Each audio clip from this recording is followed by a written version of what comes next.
पंजाब में बीजेपी पहली बार सभी 13 लोकसभा सीटों पर अकेले चुनाव लड़ने जा रही है। पंजाब बीजेपी के महासचिव परविंदर सिंह बराड़ का कहना है कि बीजेपी ने लोकसभा चुनाव को लेकर पूरी रणनीति तैयार कर ली है। पीएम मोदी, अमित शाह और सीएम योगी की रैलियां होने की बात उन्होंने कही और फिर से केंद्र में बीजेपी की सरकार बनने का दावा भी किया। सियासी माहौल पर परविंदर सिंह बराड़ से खास बातचीत की हमारी संवाददाता ईशा ठाकुर ने।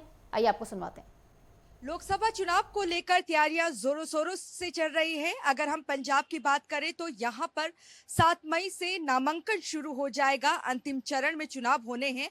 भारतीय जनता पार्टी पहली बार पंजाब में 13 की 13 सीटों पर लोकसभा चुनाव लड़ने जा रही है।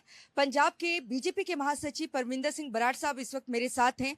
सर, पहली बार होगा कि पंजाब में भारतीय जनता पार्टी 2022 के विधानसभा चुनाव के बाद लोकसभा अकेले लड़ रही है 13 की 13 सीटों पर।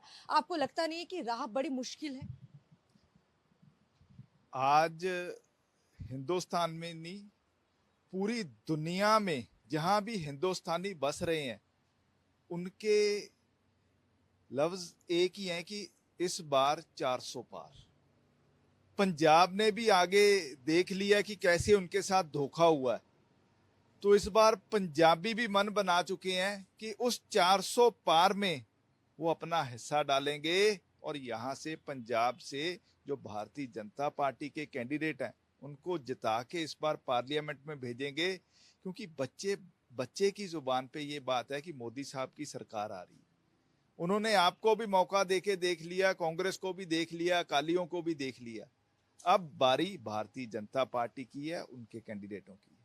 आप कह रहे हैं कि भारतीय जनता पार्टी कमजोर, शायद आप ये ध्यान नहीं दे रहे कि भारतीय जनता पार्टी ही एक ऐसी पार्टी है जिसमें हर रोज ज्वाइनिंग हो रही है।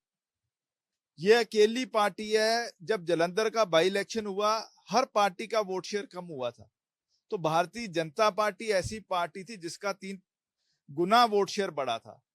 और मैं आपको आज ये दावे के साथ कह सकता हूं कि भारतीय जनता पार्टी ही एक ऐसी पार्टी होगी जिस दिन 4 जून को नतीजे आएंगे, जिसका वोट शेयर कम से कम 5 गुना बढ़ेगा और जिसके सबसे ज्यादा उम्मीदवार पंजाब में भारतीय जनता पार्टी के जीतेंगे।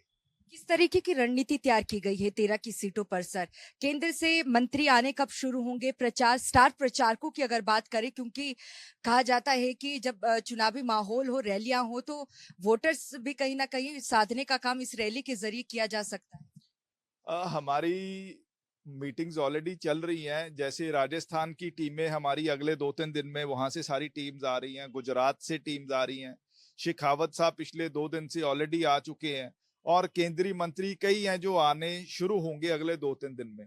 और जो प्लान बन रहा आने वाले दिनों में, यहाँ अमित शाह जी की रैलियों का प्लान बन रहा है, यहाँ योगी आदित्यनाथ जी की रैलियों का प्लान बन रहा है, राजनाथ सिंह जी की रैलियों का प्लान बन रहा है और प्रधानमंत्री जी की कम से कम 4 रैलियां पंजाब में होंगी।